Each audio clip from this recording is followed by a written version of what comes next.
ഇവന്റെ പഴയ കേസ് എനിക്ക് നല്ല ഓർമ്മയുണ്ട്.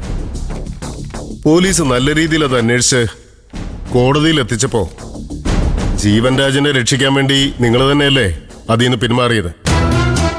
അത് പിന്നെ സാർ, അവന്റെ റിസൾട്ട് വന്നപ്പോ PGക്ക് അവന് കോളേജിൽ ഫസ്റ്റ് റാങ്കും യൂണിവേഴ്സിറ്റി തലത്തിൽ 7ാമത്തെ റാങ്കും ഉണ്ടായിരുന്നു. മാത്രമല്ല, ഞാനൊരു അധ്യാപകനായിരുന്ന ആളായതുകൊണ്ടാവാം അവൻ തെറ്റുതിരുത്തി പഠിച്ചൊരു നിലയിൽ എത്തുകയാണെങ്കിൽ രക്ഷപ്പെട്ടു പോയിക്കോട്ടെ എന്ന് വിചാരിച്ചു പോയി. മാഷ് അങ്ങനെ ചെയ്തത് വലിയ തെറ്റാണെന്നല്ല ഞാൻ പറഞ്ഞത്. പലപ്പോഴും നമ്മൾ ചിന്തിക്കുന്ന പോലെ ആവണമെന്നില്ല മാഷെ കാര്യങ്ങൾ. ഒരിക്കൽ ചീറ്റ് ചെയ്തവനെ മാഷിന്റെ മോള് രക്ഷിക്കാൻ ആവശ്യപ്പെട്ടപ്പോ മാഷ് ഒന്ന് ചിന്തിക്കണമായിരുന്നു. അവള് പറഞ്ഞിട്ടാണല്ലോ അവന്റെ കേസ് പിൻവലിക്കുന്ന കാര്യം മാഷ് ആദ്യം ആലോചിച്ചത്. അതെ, അവൾ അന്ന് പറഞ്ഞത് അവന് ഹയർ സ്റ്റഡീസിന് പോകണമെങ്കിൽ കോടതിയിൽ കേസ് പാടില്ലെന്ന്. അതിലപ്പുറമായിട്ട് അവർ തമ്മിൽ ഒരു അടുപ്പം ഉണ്ടാവുമെന്ന് ഞാൻ വിചാരിച്ചില്ല സാർ. മഞ്ചാടിയവൻ പലതും പറഞ്ഞ് മയക്കെടുത്തതാണ് സാർ. അല്ലാതെ അവൾക്കൊരിക്കലും ഞങ്ങളൊക്കെ മറന്ന് അവനൊപ്പം പോകാൻ പറ്റില്ല. അവനവന്റെ ഭാഗം ന്യായീകരിക്കാൻ വേണ്ടി എല്ലാവരും ഇങ്ങനെയൊക്കെ രഘു പറയുന്നത്. പോലീസിന് മറുഭാഗം കൂടി കേട്ടാലല്ലേ സത്യാവസ്ഥ എന്താണെന്ന് മനസ്സിലാവും. ജീവൻ രാജ് മഞ്ചാടി എന്ന മാളവികയെ തട്ടിക്കൊണ്ടുപോയി ഒളിപ്പിച്ചിരിക്കുന്നു എന്നതാണ് പരാതി.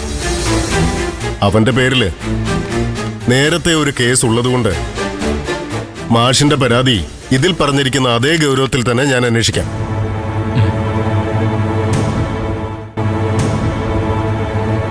പക്ഷേ പോലീസ് അവരെ കണ്ടെത്തുമ്പോഴേക്കും ലീഗലി അവർ മാരേജ് ആയിട്ടുണ്ടെങ്കിൽ പിന്നെ ഒന്നും ചെയ്യാൻ പറ്റില്ല.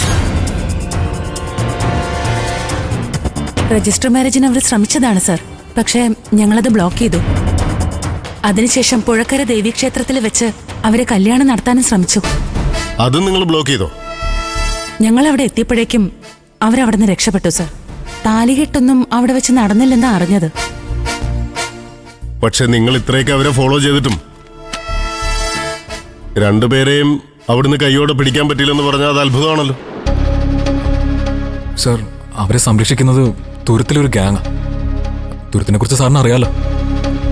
അവിടെയുള്ളവർ അഭയം കൊടുത്ത ആരെയും പുറത്തുനിന്ന് പോയി ബലമായിട്ട് കൊണ്ടുവരാൻ പറ്റില്ല സാർ. എന്തിനാ നിങ്ങൾ പോയി ബലപ്രയോഗം നടത്തുന്നത്? അതിനൂടെ പോലീസില്ലേ? ഈ പരാതി മാഷിന് കുറച്ച് നേരത്തെ തരായിരുന്നില്ലേ? ശരിക്കും ഈ സംഭവങ്ങളെല്ലാം ഞാൻ അറിയുന്നത് ഇന്നാണ് സാർ. എന്നെ ഇവരാരും ഇതുവരെ ഒന്നും അറിയിച്ചിരുന്നില്ല. മഞ്ചാടി ജീവൻ രാജ് എന്ന പയ്യനോട് അല്പം താല്പര്യം കാണിക്കുന്നുവെന്ന് തോന്നിയതുകൊണ്ട് ഞാൻ അവളെ അവളുടെ കുഞ്ഞമ്മയോടൊപ്പം സിംഗപ്പൂരിലേക്ക് പഠിക്കാനായി വിടാൻ തീരുമാനിച്ചിരിക്കുകയായിരുന്നു. അങ്ങോട്ട് പോയാൽ അവളുടെ ഭാവി സുരക്ഷിതമാകും, അവളുടെ ജീവിതം രക്ഷപ്പെടുമെന്നൊക്കെ പ്രതീക്ഷിച്ചിരിക്കുകയായിരുന്നു ഞാൻ. സർ, പ്ലീസ് എൻ്റെ മകളെ എങ്ങനെയെങ്കിലും തിരിച്ചു കൊണ്ടുവരാൻ കഴിയുകയാണെങ്കിൽ ഒന്ന് രക്ഷപ്പെടുത്തി തരണം സാർ. അവൾ ആരെ വേണമെങ്കിലും സ്നേഹിച്ചോട്ടെ, അതിനൊന്നും ഞാൻ എതിരല്ല. പക്ഷേ അതിനൊക്കെ അതിൻ്റെതായ സമയമുണ്ട്. ഇപ്പോൾ അവൾ പഠിക്കേണ്ട സമയം.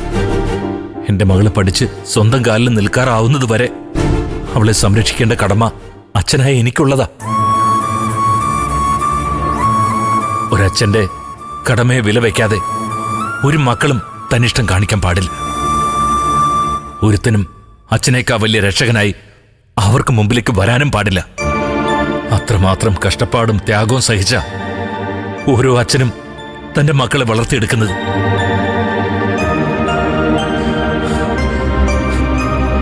ചിറക് വിടർത്തി പറക്കാനാവുന്ന സമയത്ത് പറന്നുപോയിക്കോട്ടെ, പരാതിയില്ല, സങ്കടവുമില്ല.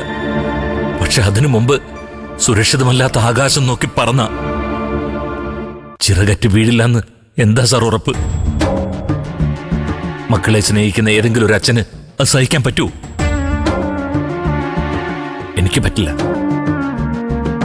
എന്റെ മകൾ എന്താകുമെന്നോർത്ത് ഇനി എനിക്ക് ഒരു പോള കണ്ണടയ്ക്കാൻ പോലും പറ്റില്ല സാർ. സാർ, അതുകൊണ്ടാണ് ഞാൻ പറയുന്നത്, എന്റെ മോളെ കണ്ടുപിടിച്ച് എന്റെ മുമ്പിൽ എത്തിച്ച് തരണം സാർ. ഞാൻ അവളെ പറഞ്ഞ് മനസ്സിലായിക്കൊള്ളാം. അച്ഛൻ പറഞ്ഞ അവള് കേൾക്കും.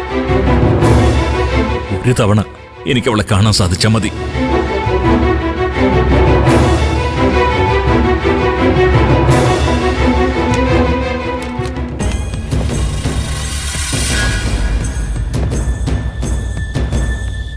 ഈ പരാതി ആനന്ദം മാഷ് എന്ന അച്ഛന്റെ കണ്ണീരും കൂടെ ചേർത്ത് വെച്ച് ഞാൻ സ്വീകരിച്ചിരിക്കും. മാഷിന്റെ മകളെ ഞാൻ മാഷിന്റെ മുമ്പിൽ കൊണ്ടുവന്ന് തന്നിരിക്കും. ഇത്രയും നാൾ മകളെ സ്നേഹിച്ച് വളർത്തിയ അച്ഛനേക്കാൾ വലുതല്ല ഇന്നലെ കണ്ട് പരിചയപ്പെട്ട ഒരു കാമുകൻ. നന്ദി. മാഷിന്റെ മകളെ അങ്ങനെ ബോധ്യപ്പെടുത്താൻ മാഷിന് കഴിഞ്ഞാൽ അത് ഇതുപോലുള്ള എല്ലാ മക്കൾക്കും ഒരു പാഠമായിരിക്കും. മാഷ് ധൈര്യമായിട്ട് വയ്ക്കോ.